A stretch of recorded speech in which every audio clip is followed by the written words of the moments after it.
శ్రీ తలుపులమ్మ అమ్మవారి విగ్రహ ప్రతిష్ఠ సందర్భంగా ఆలయ డెవలప్మెంట్ గురించి గౌరవ డిప్యూటీ సీఎం గారు మాట్లాడడం జరిగింది. అదేవిధంగా రెండు విచిత్రమైన సంఘటనలు ఇక్కడ జరిగాయి.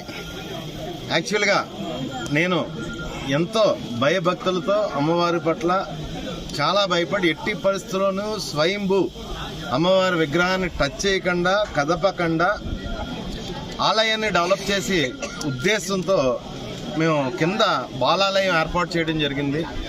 అదేం విచిత్రం, కింద బాలాలయం ఏర్పాటు ఎప్పుడైతే చేసామో పైన జల అమ్మవారి దగ్గరికి వచ్చి వాటర్ కింద బాలాలయం దగ్గర వాటర్ ఎగదమ్మడం జరిగింది. అది అమ్మవారి మాకిచ్చిన యాక్సెప్టెన్సీ కింద అమ్మవారు ఒప్పుకున్నారు, ఈ డెవలప్మెంట్కి అమ్మవారు ఒప్పుకున్నారు. అది మహిమ కింద నేను ఎంతో ఆనందపడ్డాను. అదేవిధంగా ఈరోజు గత వారం రోజులు బట్టి ఈ చుట్టుపక్కల 7 గ్రామాల మహిళలు అమ్మవారికి బోనాలు పట్టుకుని వేలాది మంది అమ్మవారిని దర్శనానికి వస్తున్నారు.